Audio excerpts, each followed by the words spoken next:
자, 안녕하세요, 여러분. CN토투 웨비나 채널 들어오신 거 진심으로 환영합니다. 저는 오늘 사회를 맡은 채널원TV 안철준 촌장입니다. CN토투 웨비나, 저희가 더 좋은 정보를 준비하기 위해서 많이 노력하고 있는데요. 오늘도 또 변함없이 여러분께 의미 있고 또 도움이 될 만한 내용으로 준비를 했습니다. 여러분들 기업 환경에서 윈도우 OS 환경 많이 쓰고 계시죠?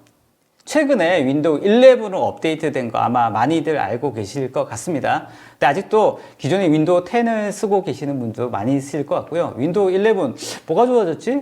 또 이게 좋아졌다고 하는데 어떻게 배포하고 어떻게 관리하지? 등등에 대해서 관심들 많으시고 또 궁금한 점도 많으실 것 같습니다. 그래서 이번 CN토투 웨비나에서 두 번에 걸쳐서 관련된 내용으로 세미나를 준비를 해봤습니다. 오늘은 그 첫 번째 시간입니다. 그래서 윈도우 11에 관련된 디플로이먼트, 배포에 관련된 이야기를 오늘 좀 깊게 나눠보려고 합니다. 그래서 딱 맞는 최고의 전문가를 모셨습니다. 마이크로소프트의 MVP죠. 박성기 MVP님 모셨습니다. 안녕하세요, MVP님. 안녕하십니까. 네, 본인 소개 좀 부탁드리겠습니다. 안녕하세요. 윈도우스 앤 디바이스 포 IT MVP인 박성기입니다. 오늘 얘기 드릴 거는 뭐 배포 관련된 부분들도 있지만요. 그리고 이제 서비스ing하고 이제 어떤 생애주기 부분들이 좀 많이 바뀌었기 때문에 그 부분까지도 오늘 묶어서 같이 설명드릴 예정입니다. 알겠습니다. 제가 박성기 MVP님이랑 몇 번 세미나를 진행해 봤는데 이 전문가의 포스가 항상 느껴져서 제가 든든합니다. 아, 감사합니다. 오늘도 알찬 내용으로 준비하셨을 걸로 알고 있고요. 일단 시작하기 앞서서 윈도우 10에서 윈도우 11으로 업데이트된 지가 언제 업데이트 됐죠? 이게? 10월 5일, 작년 10월 5일 날 업데이트 네. 됐습니다. 시간이 조금 몇 개월 됐는데도 불구하고 아직 신상 같은 느낌이 좀 들거든요. 윈도우 10을 아직도 쓰고 계시는 분들도 많이 있으실 것 같고 윈도우 11 됐으면 당연히 좋아졌을 것 같은데 어떤 포인트가 좀 좋아졌는지 조금 몇 가지 포인트만 좀 짚어주시면 좋을 것 같습니다. 최신 뭐 트렌드로 먼저 얘기 드리면 우선 보안적인 부분을 좀 들 수 있을 것 같습니다. 뭐 소프트웨어 보안들도 굉장히 중요하지만 이제 하드웨어 보안이 굉장히 중요해진다 보니까 그 구조적인 OS 구조적인 변경들이 좀 많이 필요해졌습니다. 그래서 윈도우스 10이 1년에 2번 업데이트 되면서 계속해서 보안 부분들을 그 강화해 나가고 있긴 합니다만은 좀 역부족이긴 하죠. 그래서 하드웨어적인 그 최신 하드웨어를 지원하면서 이전의 하드웨어와는 좀 분리된 필요가 있기 때문에 그런 보안성 부분들이 대두가 돼 있고요. 두 번째는 일단 그 일하는 방식들이 많이 바뀌다 보니까 사용하는 패턴들도 많이 바뀌고 디바이스도 많이 바뀌게 됩니다. 그런 새로운 디바이스와 강력해진 하드웨어를 좀 더 지원해주기 위한 그 측면들도 있고요. 그리고 또 뭐 방금 얘기했지만 그 바뀐 환경에 맞도록 UI가 바뀌면서 이제 윈도우즈 11이라고 하는 윈도우스 10 그 이제 버전 업데이트가 아니라 윈도우즈 11이라고 하는 새로운 브랜드로 네이밍 됐다고 보시면 될 것 같습니다. 알겠습니다. 사실 윈도우 10이 굉장히 성공적인 OS라고 제가 말씀을 많이 들었고요. 실제로 사용하시는 분들도 굉장히 편리하게 사용했는데 코로나가 또 영향인지는 모르겠지만 기업 환경이라는 일하는 환경이 굉장히 많이 바뀌지 않습니까? 그렇습니다. 이제 맞춰서 아마 이런 OS도 한 단계 좀 업데이트 돼야 되는 시점인 것 같고 그래서 이제 윈도우 11이 그런 의미에서 의미가 있다라고 생각이 듭니다. 맞습니다. 그리고 이제 오늘 이제 말씀해 주셔야 될 것이 이제 아무래도 배포에 관련된 이슈인데 이 부분도 이제 기업의 담당자분들 입장에서는 고민이 많으신 부분이죠. 네, 맞습니다. 굉장히 고민이 좀 많을 것 같습니다. 전통적인 부분으로 배포할 수 있는 그것이 굉장히 한도가 있고요. 새로운 디바이스와 그다음에 새로운 체계들 그리고 이제 그 더 많은 사용자들의 패턴을 어떻게 충족시킬지 그런 부분들이 상당히 고민이 되실 건데요. 그런 부분에서 윈도우즈 11의 배포가 기존의 윈도우스 10 배포에서 그대로 가져온 부분들도 있습니다만은 그 클라우드 시대에 맞춰서 또 바뀐 부분들도 있습니다. 그렇죠. 오늘 제가 그런 부분들을 좀 집중적으로 다루도록 하겠습니다. 알겠습니다. 자, 오늘도 좋은 정보 부탁드리고요. 네. 자, 여러분, 저희 CN토투 웨비나는 저희가 좋은 정보를 준비했습니다만 여하튼 여러분들과 같이 만들어가는 웨비나 채널입니다. 웨비나 진행 중에 오른쪽에 있는 댓글창에 여러분들 의견이라든지 질문들 올려주시면 담당자들이 최대한 빨리 답변 드릴 수 있도록 노력하겠습니다. 웨비나는 저희가 준비하는 것도 있지만 같이 이렇게 얘기를 나누고 또 커뮤니케이션 하면서 거기서 만들어지는 그 정보가 사실 훨씬 더 엑기스가 된다고 생각됩니다. 여러분들 의견들 또 질문들 많이 올려주시면 저희가 답변 드리고 그 질문들을 보시는 분들도 또 아마 질문들을 통해서 또 많은 정보를 또 얻지 않을까 이렇게 생각을 듭니다. 오늘도 많은 정보 또 많은 의견들 부탁드리겠습니다. 그리고 웨비나 진행 중에 온라인 설문조사도 오픈됩니다. 여러분들 답변 꼭 주시면 더 좋은 웨비나를 준비하는 데 도움이 될 것 같습니다. 그리고 저희 또 경품 준비했습니다. 간단하게 경품 소개를 해드려야겠죠. 첫 번째 1회 참석자분들 그리고 설문조사 해주신 분들 추첨해서 100분께 스타벅스 아메리카노 쿠폰 드린다고 하고요. 또 오늘이 첫 번째인데 다음에 2회차가 있습니다. 2회차 두 번 다 참석하신 분들 추첨해서 물론 설문조사까지 해주셔야 됩니다만 50분 추첨해서 베스킨라빈스 또 경품 드린다고 합니다. 그리고 이번 기회에 또 관련된 솔루션 문의해 주신 분들에게는 고급 전동 와인 오프너도 준비를 했다고 합니다. 요즘 와인이 대세입니다. 그래서 저도 이제 와인 따다 보면 이 꼭지 크록이 이게 떨어지기도 하고 이렇게 여러 가지 어려움이 있었는데 이런 부분에 고급 또 오프너도 준다고 하니까 한번 이번 기회에 한번 관련돼서 문의 한번 해보시면 좋을 것 같다는 생각도 듭니다. 자, 이제 본격적으로 박성계 MVP님과 함께 윈도우즈 11 배포에 관련된 이야기를 풀어나가도록 하겠습니다. 자, 준비되셨습니까? 네. 네, 시작해 주시죠. 네, 본격적으로 좀 얘기를 좀 들어가 보도록 하죠. 우리가 윈도우즈를 배포하는 약 3가지의 방법들이 있습니다. 전통적으로 지우고 설치하기와 그리고 이제 업그레이드라고 하죠. 인플레이스 업그레이드라는 방식이 있습니다. 그리고 이제 지금 최근에 윈도우즈 10 중기부터 추가됐던 윈도우즈 오토파일럿이라는 부분이 있죠. 먼저 이 3가지 부분들 중에 지우고 설치하는 이 전통적인 부분들에 대해서 좀 먼저 설명을 좀 드려야 될 것 같습니다. 우리가 지우고 설치하기 시에 이제 고려될 상황이 생겼습니다. 예전같이 이제 윈도우즈가 저사양이나 아니면 뭐 그냥 깔리면 그냥 뭐 어렵게라도 돌아가는 그러한 상황은 이제 벌어지지 않습니다. 기본적으로 이제 사양이 많이 바뀌었기 때문이죠. 그래서 변경된 윈도우즈 11의 적격사항을 미리 확인을 해 보셔야 됩니다. 그리고 그 호환 리스트에 만족하거나 이런 프로세서들도 종류가 또 있지만 시스템 펌웨어라든지 여러 가지 설정들도 이제 해놔야 되죠. 새로운 PC를 사긴 했지만 좀 속도가 느리다는 이유만으로도 보안 부팅이라든지 여러 가지 중요한 거를 빼먹는 경우들이 있습니다. 이런 부분들은 윈도우즈 11을 사용할 수가 없는 거죠. 그리고 보안 G셋 TPM이 있어야 되는데 최소한 칩셋이 없더라도 펌웨어에서 지원해주는 FTPM이 필요합니다. 그렇기 때문에 프로세서들이 이제 그 사양을 만족을 해야 되고요.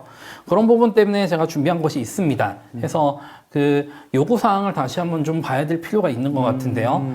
하드웨어나 이제 뭐 여러 가지 프로세서들 종류들이 있습니다. 이 종류들을 보시게 되면 인텔 뭐 11세대, 뭐 8세대 이렇게 있습니다만은 적어도 인텔 같은 경우는 8세대 코어 i 그리고 그 수준에 맞춰져서 만들어진 뭐 셀러론이라든지 펜티엄 프로세서들 AMD 같은 경우는요 AMD 라이젠의 2세대부터 지원하게 됩니다. 1세대는 안타깝게 지원되지 못하고요.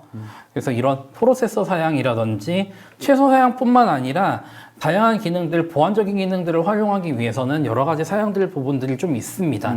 그래서 이런 부분들을 반드시 체크해야 될 것 같고요. 그래서 IT 관리자가 이거 하나하나 다 볼 수 없는 상황이긴 합니다. 그래서 전체적으로 표준된 PC들이 몇 가지 있으시다면 이 PC 상태 검사 앱을 통해서요. 윈도우즈 11 충족하는지 아닌지를 미리 보실 수가 있습니다. 앱을 통해서 보안 부팅 지원이라든지 프로세서들, 시스템 메모리들 여러 가지 있죠. 당연히 저 같은 경우는 충족을 합니다. 지금 이게 윈도우즈 11으로 출고된 서피스 랩탑 스튜디오이기 때문이죠. 그래서 이런 그 새로운 PC들을 사셔야 되거나 아니면 뭐 여러 가지 이제 기존에 있는 PC들 같은 경우는 이런 확인 앱들로 먼저 보시는 것이 중요한 것 같습니다. 사전에 저걸 확인하지 않고 그냥 밀어버리면 문제가 될 수도 있겠네요. 네, 그렇습니다. 그것 때문에 준비했습니다. 적격 PC 아닌데 그냥 밀었다. 뭐 인터넷 가보면 이런 꼼수들 있습니다. 이런 적격 사항 같은 거 피해가지고 이렇게 깔 수 있는 부분들 뭐 그런 팁들 좀 있습니다만 네. 이렇게 되면 일단 꼼수는 통합니다. 일단은요. 이번 버전까지는 지원하는 게 네. 주의가 필요한 것이라서 이렇게 경고문 뜹니다. 그래서 제가 잠깐 그 이 화면을 확대를 해드리면요. 네. 그래서 여러 가지 문제가 있을 수 있다라는 경고문을 반드시 띄워두도록 되어 있습니다. 해서 적용을 하게 되면 자, 두 가지가 있습니다. 환성 문제가 생길 수도 있고 의도치 않은 그 하드웨어 문제가 생길 수도 있습니다. 그리고 보안 문제가 생기기 때문에 어디서 어떻게 될지 아무도 모릅니다. 그리고 마이크로소프트는 이에 대해서 책임을 지지 않습니다. PC 제조사들도 책임지지 않겠다고 이미 선언을 했기 때문에 그 개인은 모릅니다만은 기업이나 기관에서는 네. 억지로 이렇게 까시는 거를 좀 제가 말려드리고 싶습니다. 알겠습니다. 그리고 아까 말씀하셨던 것처럼 그래서 사전에 관련된 호환이 되는지를 확인하고 그 다음에 이런 설치에 관련돼서 프로세스를 진행하는 게 당연히 필요하겠다 이런 생각 드네요. 그렇죠. 좀 아쉽긴 합니다만은 적격 사항이 아닌 것들은요. 당장 못 쓰는 건 아닙니다, 총장님. 그 2025년 10월까지는요. 일단은 새로운 그 윈도우즈 10 기술 지원 종료까지는 쓰실 수가 있어요. 그래서 종료 날짜에 대해서는 제가 다시 한번 그 끝에까지 다시 한번 설명을 드릴 거고요. 알겠습니다. 그래서 이런 것들을 이제 그 사양을 먼저 잡으신 다음에 그럼 이제 그 우리나라 같은 경우는 그냥 윈도우를 미는 게 아니라요. 표준 PC에다가 이제 맞는 드라이버라든지 뭐 소프트웨어라든가 이런 걸 다 뭉쳐서 넣고 싶어 합니다. 그래서 그 OS 이미지를 이제 표준 이미지를 만드실 텐데요. 그래서 OS 이미지는 일단 뭐 기업 관리자분들이 많으시니까 VLSC라든지 뭐 저기 뭐야 구독자 포탈 같은 뭐 저 같은 경우는 마이크로소프트 MVP이긴 합니다. 저도 개발자 구독을 하기 때문에 비주얼 스튜디오 그 구독자 포털을 통해서 OS 이미지를 다운로드 받습니다. 그럼 이걸 가지고 가공을 해야겠죠. 그러면 이제 윈도우즈 11용 ADK라고 하는 그 툴킷을 가지고 있으셔야 되고요. 그리고 각 기업에서는 옛날에 SCCM, 시스템 센터 컨피그레이션 매니저를 쓰시는 경우는 있는데 이름이 바뀌었습니다. 뭐 마이크로소프트 엔드포인트 컨피그레이션 매니저로 바뀌었는데요. 이게 통칭 컨피그레이션 매니저라고 하겠습니다. 컨피그레이션 매니저 같은 경우는 버전 2107 이상이 반드시 필요합니다. 이전 버전 가지고는 윈도우즈 11을 배포하실 수가 없습니다. 이것도 이제 인프라 상황을 먼저 체킹해야 되는 것도 완전히 필요한 거고요. 그리고 이제 이미지를 그러면 이제 수동으로 커밋을 하시겠죠. SCM 뭐 컨피그레이션 매니저라든지 아니면 뭐 다른 툴들을 안 쓰신다고 하면 이제 뭐 명령어를 통해서 이미지를 열고 보다 드라이버 넣고 뭐 여러 가지들 뭐 눌고 다 넣은 다음에 이미지를 만드는데 옛날 같이 만들면 안 됩니다. 아하. 그 윈도우즈 10 2004 그러니까 2020년 상반기 버전부터 그리고 윈도우즈 11은 처음 나왔던 21H2 그러니까 2021년 하반기 버전부터 특성이 생겼습니다. 서비스에 관련된 그러니까 업데이트, 누적 업데이트를 미리 해놓고 그 OS 이미지를 커밋하신 다음에 그걸 다시 다 열어서 그 다음에 이제 뭐 필요하신 작업들을 해야 됩니다. 그래서 이 부분에 대해서는 제가 간단하게 그 설명을 해놨습니다. 그래서 그 서피스 기준으로 설명했지만 윈도우즈 11에서 어떻게 이미징 작업을 하셔야 되는지에 대한 거를 이렇게 설명을 해놨고요. 그래서 서비스 그 이제 윈도우즈 누적 업데이트를 확인하는 법과 그래서 누적 업데이트를 어떻게 미리 넣어서 그 다른 작업에 쓸 수 있도록 미리 간을 합니다. 우리가 음식을 하게 되면 미리 간을 해놓고 저기 재워놓지 않습니까? 고기 같은 것들. 이 고기를 재워놓는 과정이라고 생각하시는 것이 제일 편할 것 같습니다. 그래서 미리 작업할 시기에 누적 업데이트를 받아놔서 이거에 대해서 표준 이미지 먼저 잡아 놓으시고요. 네. 그걸 이제 고기를 재워 놓은 다음에 그 다음에서야 양념을 넣습니다. 다시 열어서 그 윈도우즈 뭐 이렇게 표준적으로 쓰는 그 클라이언트들은 드라이버들 넣어 놓으시고요. 뭐 구성 요소들 필요한 것들. 우리나라 같은 경우는 옛날에 만들어진 소프트웨어들이 워낙 많다 보니까 단넷 프레임워크 3.5라고 하는 옛날 프레임워크를 하려고 하면 윈도우 이미지 안에 있는 그 구성 요소를 따로 빼가지고 또 이게 이미지 안에 넣어줘야 됩니다. 그래서 안 그러면 이제 뭐 각 사용자별로 인터넷으로 다운받는다 이러다 보면 또 뻑이 나겠죠. 네. 그리고 여러 가지 언어팩, 다국적 기업 같은 그렇죠. 경우는 네. 다양한 입력기들 필요해서 입력기 넣죠. 네. 그 다음에서야 이제 뭐 이 다음에 설명된 프로비저닝 패키지, 이 미리 이제 애플리케이션 같은 거를 이제 표준 이미지에서 따로 설치된 거를 따로 그 설정을 가져다가 했던 거를 어떻게 넣을 것인가. 그 다음에서 이미지 저장하는 과정들을 거쳐야 됩니다. 알겠습니다. 이게 굉장히 이게 말씀만 들어도 되게 복잡한데요? 이 과정이 굉장히 시간이 많이 걸리는데요. 네네. 그리고 우리나라 그 관리자분들이 항상 빼먹는 게 있어요. 그 이미지 파일이 그 USB 메모리에 들어가는 한 파일당의 제한이 4기가를 초과해서 네. 이미지가 나오는데 이렇게 뜨면 분할해서 넣어야 된다는 걸 항상 까먹으세요. 네. 그래서 분할해야 되는 법까지 이렇게 해서 모든 이런 그 과정들을 블로그 포스트에 미리 준비했고요. 알겠습니다. 오늘 데모를 이거 지금 이 대신해서 링크- 한번 과정을 쫙 한번 틀어드렸습니다. 알겠습니다. 이 링크 누르면 지금 보여주시는 여기로 갈 수 있는 거죠? 네, 맞습니다. 그래서 알겠습니다. 이 과정들에 대해서 다시 한번 설명을 드렸고요. 그리고 네. 지금 데모로는 보여드리지 않습니다만 마이크로소프트 서피스 랩탑 제품이나요. 그리고 촌장님께서 지금 앞에 두고 계신 프로 8 같은 경우는요. 한 가지 작업을 더 해줘야 됩니다. 운영 체계를 깔기 위해서 부팅해줬어야 되는 이 부팅 이미지도 작업을 해줘야 됩니다. 이 부분 오늘 다루지 않겠습니다만 알겠습니다. 이 부분에 대해서도 기술 문서를 통해서 보시면 될 것 같습니다. 알겠습니다. 이 짧은 웨비나 시간에 디테일한 내용을 다 다 못 설명드리기는 드려드립니다. 어렵고요. 과정을 먼저 설명드린 거고요. 네네. 그리고 다음 화면 제가 넘어가도록 하겠습니다. 알겠습니다. 그래서 우리나라 분들도 좋아하시는 게 한 번에 다 깔리는 거 좋아하세요. 네. 그냥 한 번 깔면 내가 쓰는 소프트웨어, 뭐 우리 회사에 쓰는 소프트웨어 다 깔렸으면 좋겠어. 중요하죠. 그래서 이런 거 작업하실 때 보면 옛날 방식대로 뭐 표준 이미지를 만들어서 그거를 윈도우즈 이미지 전체적으로 캡처를 해가지고 하면 그 인스톨할 때 쓰는 install.win 파일이 굉장히 비대해집니다.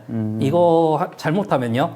이제 써놨지만 한 대는 괜찮아요. 근데 여러 대가 막 설치됐다 하면 시스템 고유값이 똑같아지다 보니까 충돌 나요. 그래서 제가 이렇게 쓰지 말라고 5년 전에 테크데이즈 세미나 때 윈도우즈 10 나왔을 때 제가 얘기 드렸는데 이거 안 하신 분들 많으세요. 그래서 벌써 이제 6년이 지났잖아요. 6년 지난 오늘에서 다시 한번 강조드리면 표준 프로그램 같은 거를 미리 이제 해놓으실 거면요. 이거를 프로비저닝 패키지로 캡처하셔갖고 이거를 쓰셔라라는 부분을 제가 말씀드릴게요. 그래서 이 부분에 대해서는 제가 밑에 그 링크를 걸어놨는데요. 여기서 한 가지 제가 강조드릴게요.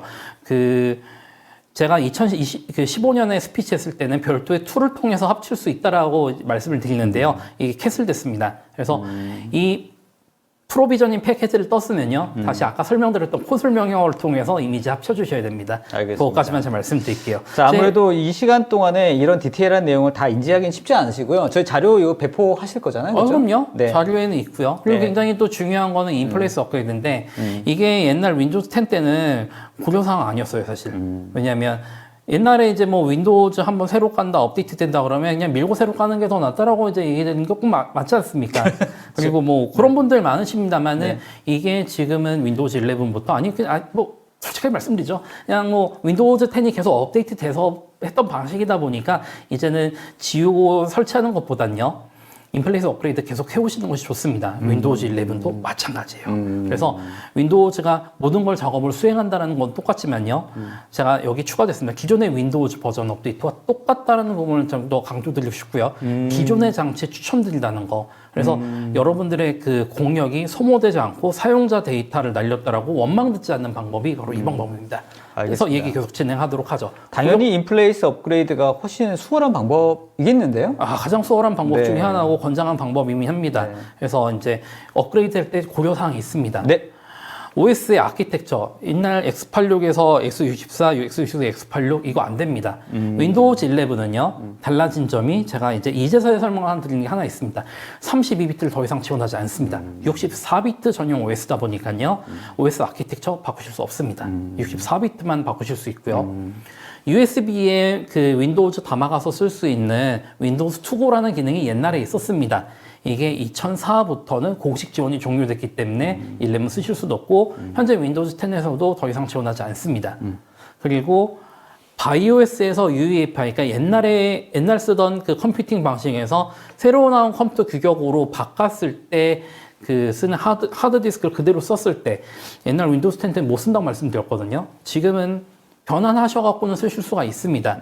그리고 암호화 방식인 비트로커 이외에 다른 별도 솔루션 쓰신다. 이거 한 가지 확인해 주셔야 돼요. 윈도우즈 11 호환되는지 먼저 확인해 주셔야 되는데, 이제 이거는 그 사석입니다만은 그 윈도우즈 10 그러니까 2020년 상반기 버전부터 이제 그러니까 상반기 버전을 지원하는 그 솔루션이라고 하면 다 지원한다고 보시면 될 것 같습니다. 그래도 돌다리를 두드리는 것이 좋습니다. 알겠습니다. 확인하는 것이 좋고요.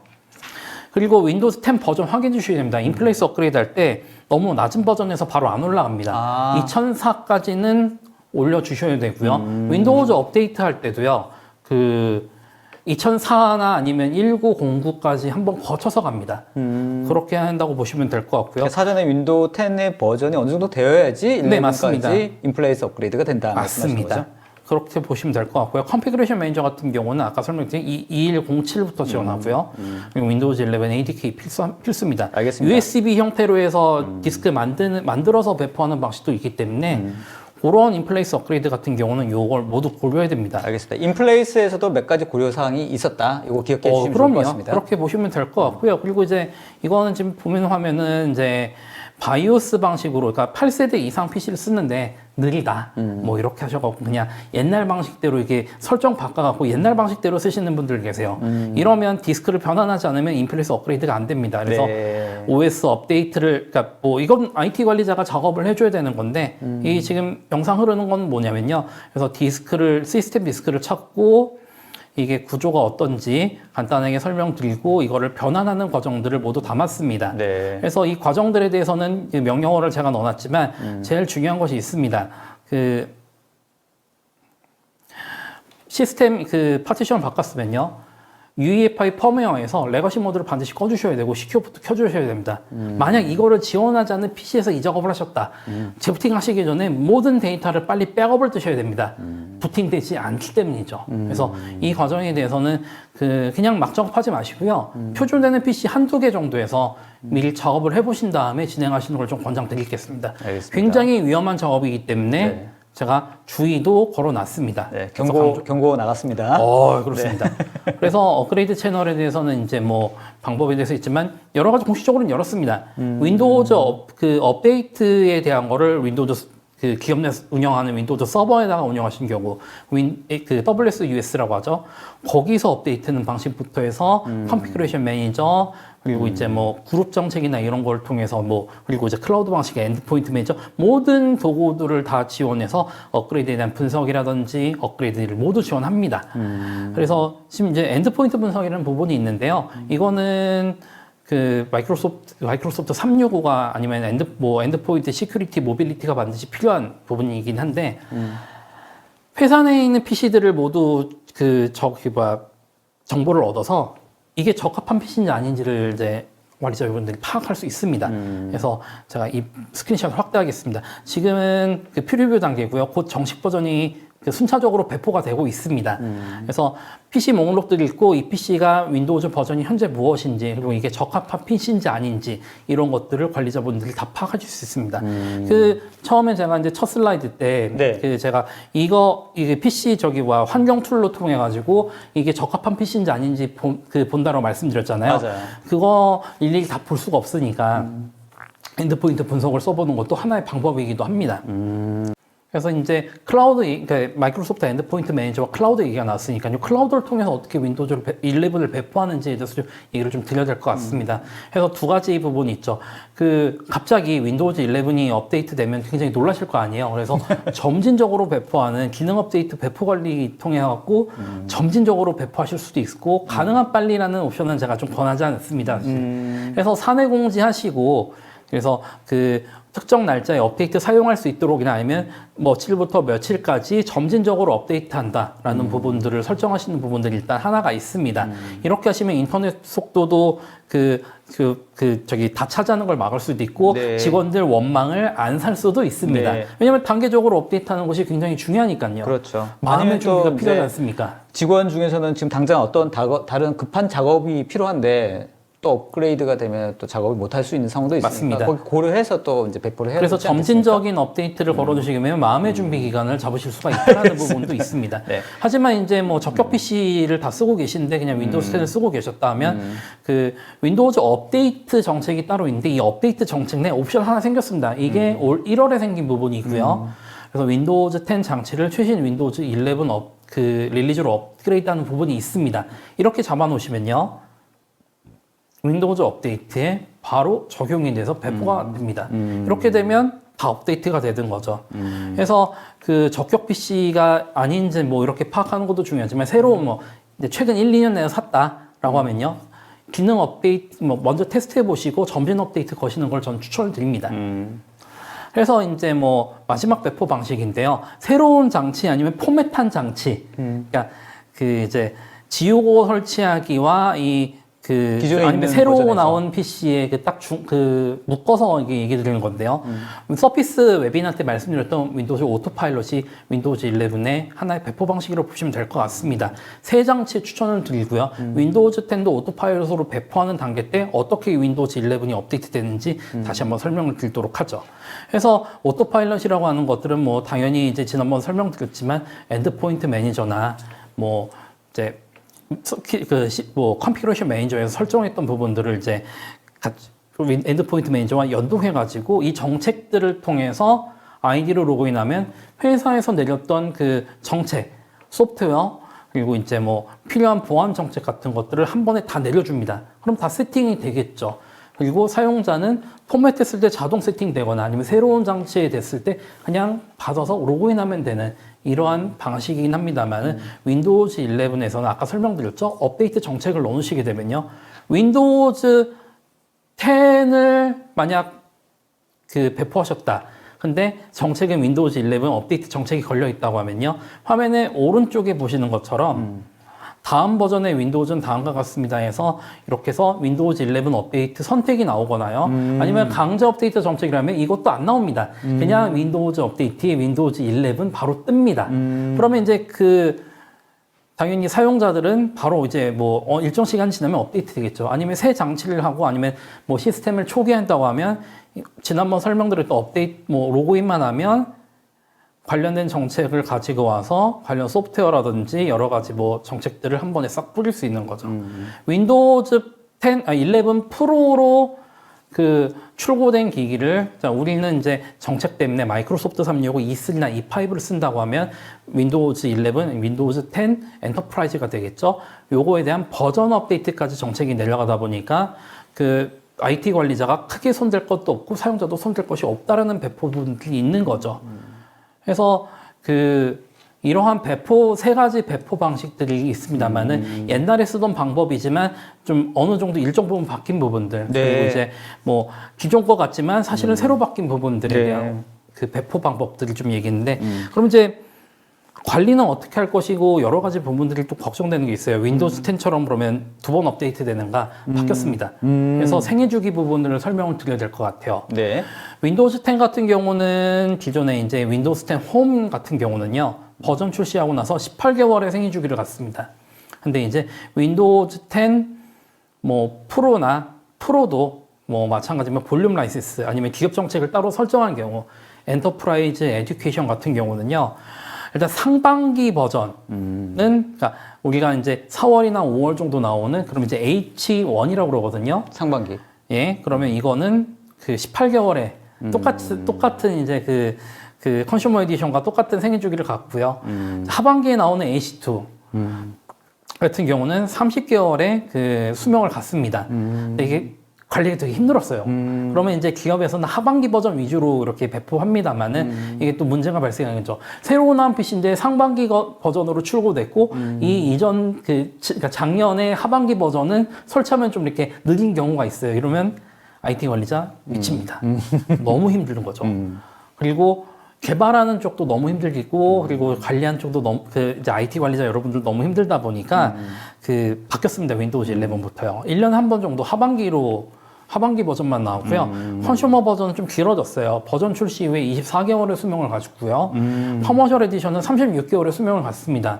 해서 버전이 계속 업데이트 하실 필요는 뭐 솔직히 버전 나올 때마다 업데이트 해주는 건 좀 권장드리는데 이런 경우 있지 않습니까? 하드웨어 드라이버가 준비가 안 됐기 때문에 그 다음 버전 가지 말라고 제조사에서 공지를 하는 경우 지금 우리가 쓰고 있는 마이크로소프트 서피스 같은 경우는 그런 위험성은 없습니다만은 뭐 국내에 S나 L사가 지금 이런 문제가 굉장히 좀 있습니다만은 그런 부분에서 이제 관리자들이 좀 여유를 갖고 이제 대응할 수 있는 시간이 있죠. 그리고 아까 말씀드린 내가 당장 급한 일이 좀 많아요. 그럼 윈도우즈 업데이트 하게 되면 1시간 정도, 20분에서 1시간 정도 걸릴 수 있는데 그거 못 찾는 분들 많지 않습니까? 네. 그런 경우가 있기 때문에 이런 생애 주기 부분들이 좀 더 많이 길어졌다고 보시면 될 것 같습니다. 관리하는 부분 포인트가 조금 더 심플해졌다라고 생각하시면 될 것 같네요. 맞습니다. 그리고 또 한 가지가 매월 이제 그 둘째 주, 넷째 주 우리나라 시간으로는 수요일 날 나오는 그런 이제 주요 그 품질 업데이트, 누적 업데이트와 보안 업데이트에 대한 이제 개선 사항이 뭐냐면요.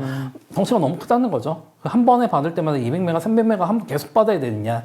그런 문제가 있기 때문에 이미 적용된 부분들은 받지 않아요. 그렇기 때문에 업데이트 크기가 다운로드 받는 크기가 최대 40%까지 절감이 되다 보니까 그만큼 네트워크 여유분도 굉장히 큰 거죠. 이렇게 뭐 솔직히 우리 채널온 TV 같은 이런 스튜디오 이제 소규모 스튜디오나 아니면 대규모 스튜디오 그리고 방송국 같은 경우는 이 방송 쪽에 나가는 트래픽이 굉장히 중요하기 때문에 윈도우즈 업데이트 그 트래픽이 너무 많이 잡아버리면 방송 송출에 문제가 있는 거죠. 실제로 방송국 쪽에서 많은 그 클레임을 저는 받았고요.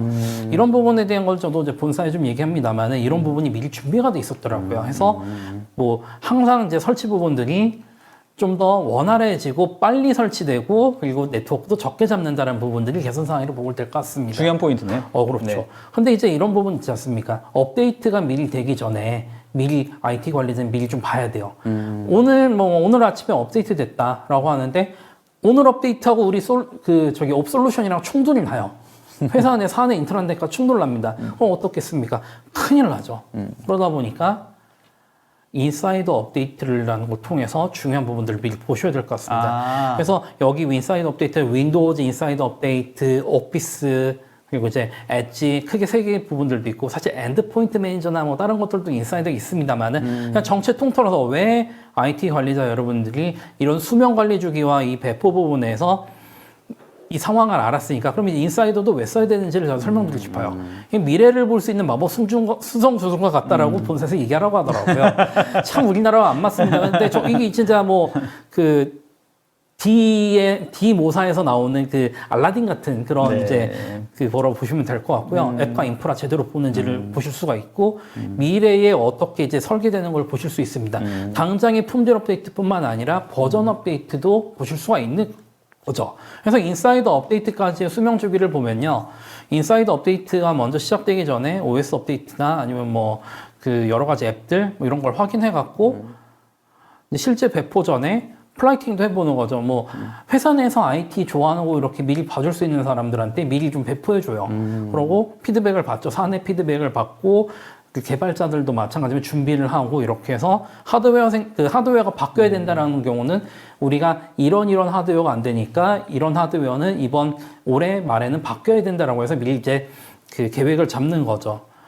그런 과정들을 통해서 이제 배포 단계 때 실제 배포를 하게 됩니다. 근데 여기서 배포 연기를 할 것인가, 바로 배포할 것인가를 여기서 또 2단계에서 결정하실 수 있는 거죠.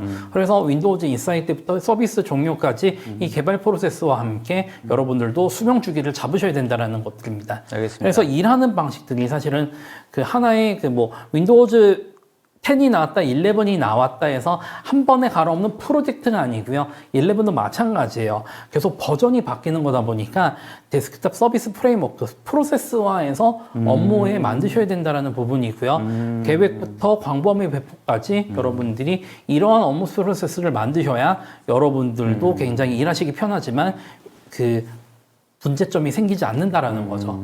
알겠습니다. 방금 보여주셨던 이 장표는 꽤 중요한 것 같고요. 네. 말씀하셨던 것처럼 지속적으로 앞으로도 계속 업데이트가 있을 것 같고 여기에 관련된 전반적인 업데이트에 관련된 프로세스가 각 기업마다 마련되어야 된다는 생각. 그렇죠. 이 주기를 따라서 업무 하는 방법들도 바꾸시면 될 것 같습니다. 그래서 미리 예측되는 일을 하셔야 그 IT 관리자들도 저녁 있는 삶을 사실 수 있다고 저는 생각을 합니다. 네. 그래서 인사이더 피리뷰 같은 경우 옛날 같은 경우하고 좀 달라졌어요. 이게 1년에 한 번 업데이트 되다 보고 개발도 좀 이렇게 착착착 이루어지다 보니까 그 예전에 알던 개발 채널 이름은 똑같습니다만은 그 의미가 바뀌었어요. 그래서 이 조심하셔야 되는 상황이 터졌습니다. 개발 빌드 같은 경우는요. 지금 쓰고 있는 버전의 다음 버전을 위한 그 채널이 아니에요. 그 의미하지 않고요. 새로 만들어진 기능들을 일단 막 테스트 해봅니다. 어떤 경우는요. 이 사람 같은 개발 빌드를 참여하신 분들이라도 A 그룹이 다르고 B 그룹이 달라요. 그래서 기능들이나 UI라든지 보안 부분들을 다 테스트하게 되고요. 실제로 이제 내년을 목표로 죄송합니다. 올해 말을 목표로 한국어 입력기 변화가 있습니다. 그래서 지금 현재 새 한국어 입력기 같은 경우는 개발 채널에서 보기 때문에요. 인터넷이나 아니면 프로그램을 많이 개발에 쓰시는 그런 기업들은요. 한 대 정도는 개발 채널로 보셔갖고 지금 네. 한국어 입력기를 보셔야 됩니다. 이런 상황이 보시면 될 것 같고요. 베타 같은 경우가 이 개발 부분에 다음 버전을 위한 의미가 내려왔습니다. 옛날에는 베타가 개발에서 테스트됐던 것 중에 안정적인 것만 내려왔는데 그렇죠. 완전히 바뀌었기 때문에 베타는요. 현재 그 다음 버전에서 준비되는 그 버전에 대한 그 확실한 기능들만 내려옵니다. 그래서 개발 버전, 그리고 이런 경우도 있어요. 개발 버전보다 먼저 추가되는 경우들도 있습니다. 네. 그래서 베타를 IT 관리자분들은 주로 쓰셔야 되고요. 업무적으로 쓰시는 분들한테는 베타나 개발을 배포하면 안 되죠. 그렇죠. 그리고 릴리즈 미리 보기는요. 해당하는 새로운 기능이라든지 아니면 보안 업데이트, 윈도우즈 업데이트를 한 주나 두 주 정도 미리 배포하는 채널입니다. 그래서 사내 인사이더 그룹이나 아니면 진짜 업무용으로 쓰시는 IT 관리자가 업무조용으로 쓰는 그 PC에는 릴리즈 미리 보기가 배포돼야 되는 거죠. 네. 그래서 기업에서 왜 이 부분이 중요하냐면 설정을 마음대로 바꿀 수 있지 않습니까? 이걸 막아야 돼요. 그래서 특정 그룹에만 시험판 빌드를 어떻게 할 건지를 설정해서 따로 배포해 주셔야 됩니다. 안 그러면 사장님이 호기심이 많으셔갖고 개발 빌드를 올려줬다가 네. 업무용 소프트웨어 안 들어간다. 그러면 IT 관리자 그날 퇴근 못 합니다. 백업 다 떠야 되고요. 뭐 다시 깔아야 되죠. 그래서 엔드포인트 매니저에 설정하는 것과 그리고 이제 기존의 인프라에서 설정할 때는 이제 그룹 정책을 쓰게 되는데 그룹 정책에서 특정한 그룹, 특정한 사용자들한테만 이 프리뷰 빌드를 관리해서 보내주셔야 됩니다. 그래서 이런 빌드고요. 브라우저인 엣지 같은 경우는 별도 제도가 있습니다. 그래서 까나리와 개발 데브, 베타, 그리고 이제 안정 채널이 있는데요. 이거는 마이크로소프트 엣지가 크롬과 같은 크로미움 엔진을 쓰고 있고요. 마이크로소프트도 이 크로미움, 이 오픈소스 프로젝트에 굉장한 많은 기여를 하고 있기 때문에 구글과 똑같은 이 개발 채널을 가고 있습니다. 그래서 먼저 보셔야 되는 건 웹에서 쓰는 부분들은 광범위 배포는 당연히 광범위 배포 갈 것 같고요. 근데 이제 IT 관리자들이 보셔야 되는 게 베타보다는 이 데브 버전 보셔야 됩니다. 브라우저 정책이 바뀌게 되고 이 렌더링 엔진 자체가 많이 바뀌다 보니까 사내 솔루션에서 어떻게 돌아갈지 아무도 모릅니다. 그래서 IT 관리자분들은 개발 버전을 먼저 보셔야 되고 물론 업무적으로 쓰셔야 되니까 안정 버전과 같이 가야 됩니다.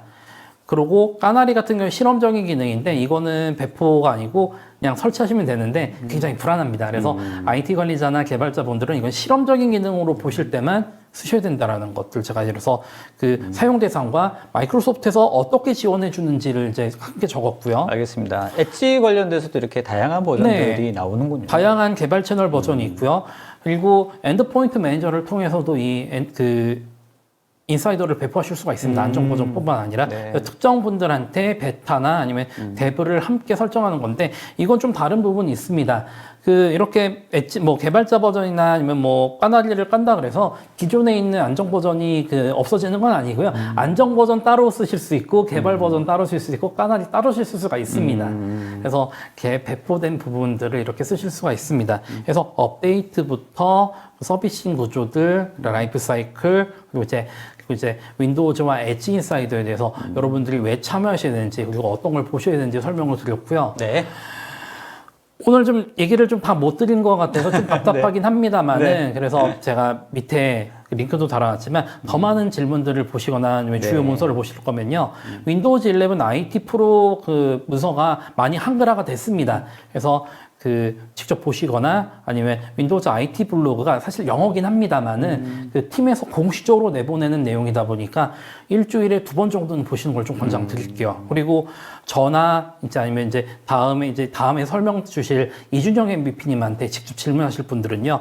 마이크로소프트 365 IT 그룹이나 서피스 사용자 그룹에서 저한테 질문해 주시면 되고요. 네. 제가 주기적으로 기술 문서 많이 씁니다. 네. 사실 공식 문서가 좀 어렵거든요. 그래서 쉽게 쓰는 기술 문서는 제 블로그에 담다 보니까 제 블로그와 네이버 인플루언서 펜하기 눌러주시면 바로바로 받아보실 수 있습니다. 알겠습니다. 이거 살짝 개농부도 하시군요. 네, 제 얘기는 여기까지입니다. 알겠습니다. 감사합니다.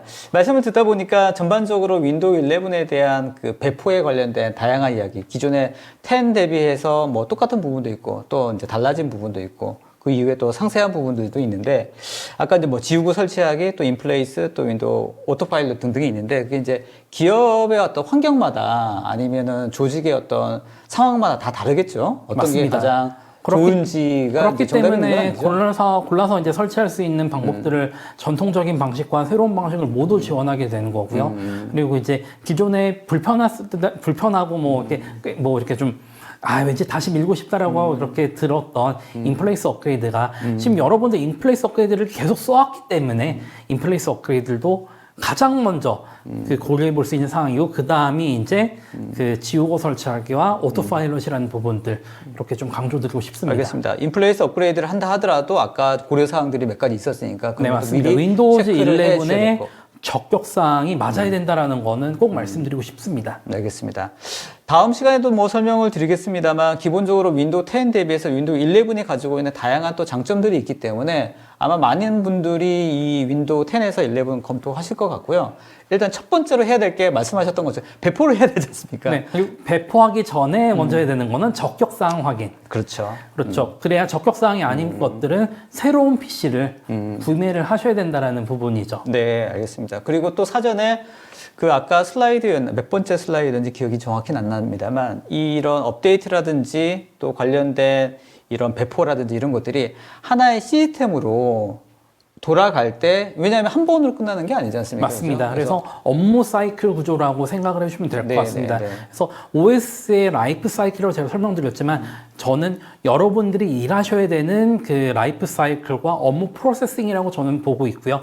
그러한 관점에서 업무를 재정비하시는 것들도 윈도우즈 11부터 필요하다고 말씀드리고 싶습니다. 알겠습니다. 사전에 인사이더라는 여러 가지 툴들을 이용해서 사전에 검토하고 그 다음에 실제 배포하고 그 다음에 관리까지 하는 여러 가지 이런 루틴이 있지 않습니까? 맞습니다. 이것들을 프로세스를 잘 한번 세팅해 보는 것도 이번 기회에 도움이 되지 않을까 싶고요. 그 다음에 윈도우 10에서 11으로 넘어가면서 또 많은 것들이 변화가 됐으니까 관련된 부분들도 사전에 검토하는 과정들도 꼭 필요하지 않을까 싶습니다. 네, 맞습니다. 네. 자, 정리를 한번 해 주시죠. 어쨌거나 윈도우즈 11은 2025년 그 윈도우스 10 기술 지원 종료에 맞추기 대비하기 위해서 어쨌거나 가셔야 되는 상황입니다. 그럼 이왕 가셔야 된다고 하면 그 확실하게 가셔야겠죠. 당장 윈도우즈 11을 쓰라고 좀 말씀을 못 드리겠습니다. 기업의 사정이 있기 때문이죠. 차근차근 2025년까지 새로운 PC로 바꾸셔야 되는 건 바꾸시지만 기존의 PC를 어떻게 배포하셔야 될지는 지금부터 이 프로세스와 함께 준비하시는 거를 좀 강조드리고 싶습니다. 그러기 위한 배포, 서비싱 앤 업데이트, 그리고 그걸 위한 인사이더라고 말씀드리겠습니다. 알겠습니다. 박승혜님이랑 이렇게 웨비나를 진행하면 원체 가지고 계신 정보들이 많으셔가지고 네. 이 짧은 시간에 관련된 내용도 다 전달하려고 하다 보니까 사실 시간이 굉장히 촉박하다는 생각 항상 들거든요. 그래서. 또 그래도 핵심적인 엑기스를 먼저 설명드렸습니다. 네네. 그 사이드 부분들은요, 아까 설명드렸던 것처럼 질문에 남겨주시거나요. 아니면 네네네. 아까 설명드렸던 뭐 커뮤니티와 그리고 제 블로그를 통해서 만나보시면 되겠습니다. 알겠습니다. 오늘 발표 수고하셨습니다. 네, 감사합니다. 자, 여러분들 오늘 어떠셨습니까? 관련된 내용도 굉장히 디테일한 내용도 있었고 전반적으로 어떻게 윈도우 11 상황에서 배포하는 환경이라든지 또 검토하는 프로세스가 어떻게 바뀌었는지에 대해서 전반적으로 한번 정리를 해드린 시간이었다고 생각됩니다. 디테일한 내용들은 저희가 자료도 같이 공개를 해드립니다. 그 자료를 보시고 조금 더 디테일한 내용들 한번 보시면 좋을 것 같고요. 다양한 링크라든지 관련된 정보 링크들도 제공이 되니까 한번 들어가셔서 한번 검토해 보시는 것도 좋을 것 같고요. 오늘 또 박성계 MVP님 원체 정보가 많으시니까 관련해서 개인적으로 또 문의해 주셔도 좋을 것 같습니다. 자, 오늘 첫 번째 윈도우 11에 관련된 세미나 여기까지 했고요. 다음 두 번째 세미나는 윈도우즈 11, 오늘은 이제 배포에 관련된 얘기를 드렸다고 하면 다음번에는 관리를 도대체 어떻게 할 것인가, 또 보안에 관련된 문제는 또 어떻게 처리할 것인가에 관련된 이야기를 풀어나갈까 합니다. 다음 시간에도 관심 있게 지켜봐 주시면 좋을 것 같고요. 사전 등록 오늘 하셨던 것들 자동으로 두 번째 세미나도 사전 등록 되시니까요. 자연스럽게 두 번째 세미나도 참석할 수 있으니 꼭 좀 시간 내서 참석해 주시면 좋을 것 같습니다. 자, 오늘도 많은 질문 감사하고요. 미처 답변 드리지 못한 내용들은 저희가 또 팔로우업 해드리겠습니다. 온라인 설문조사도 아직 오픈되어 있습니다. 나가기 전에 꼭 좀 온라인 설문조사까지 마무리해 주시면 좋을 것 같습니다.